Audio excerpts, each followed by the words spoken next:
the Korean War, and he has done a lot of things that he's not proud of. He has, for example, killed 13 people and maybe even more. He carries a lot of bad memories from this war, and he is probably, because of these memories, angry, crossbred, resentful. And his late wife wanted him to confess to the priest, but he does not believe in God because he believes that he lets the good people die and the bad ones live. He's a racist and he talks down to people from other cultures by making fun of their way of living, by example calling them egg roll and etc. On the outside, he's a tough man who does not put up with anything. When a gang of Chinese boys is teasing Tao, he gets his rifle and threatens them with shooting them. This is not the only time in the movie where he uses a gun to threaten some of the people who does not behave as he wants them to behave.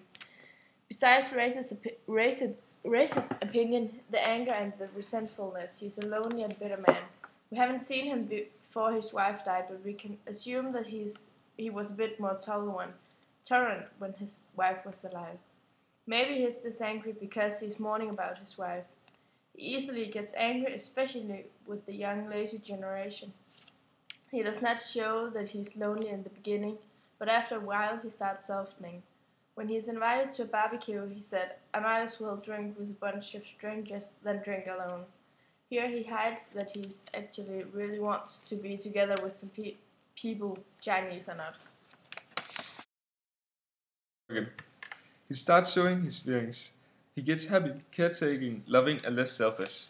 He's not so tough and lets people get through his facade.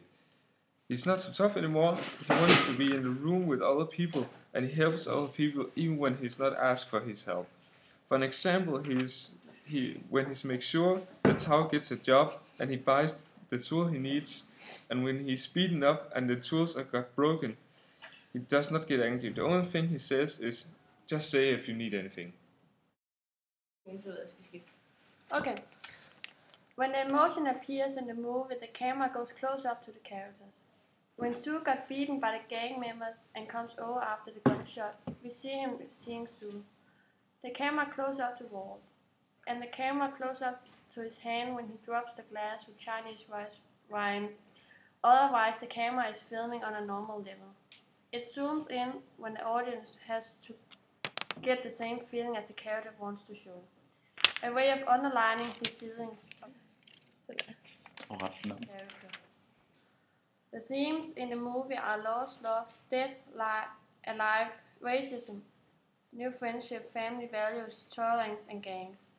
The lyrics, "Your heart is locked up in a Grand Torino," is meant that the car is a symbol of his heart, which he doesn't trust to anyone, not even his sons or his grandchildren.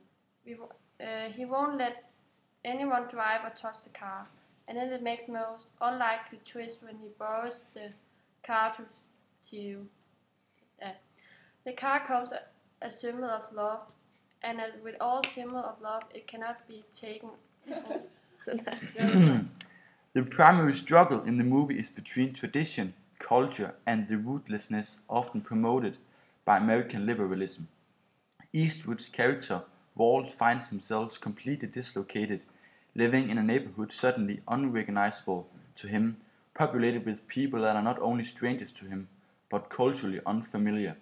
He is largely estranged from his family, but Walt is clearly incapable of connecting to them, partly because of his own traditionalism and his son's embracing of modernity, and partly because of the emotional war took on him. Walt benefited from a tradition that provided him with a certain work ethic and moral compass which also weakened him.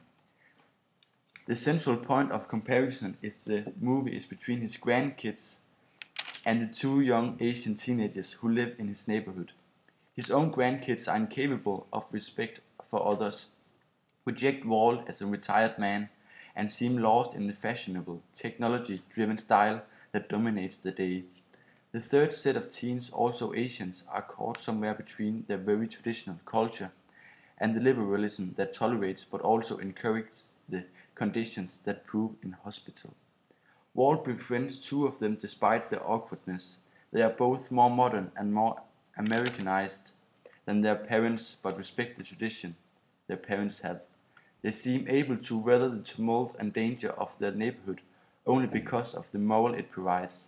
They are the central main character of the movie, even more so than Walt, precisely because their lives are examples of the struggle with their inherited tradition.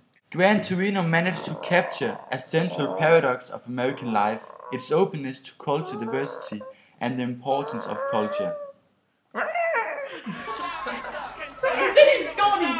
That's it, Marlene.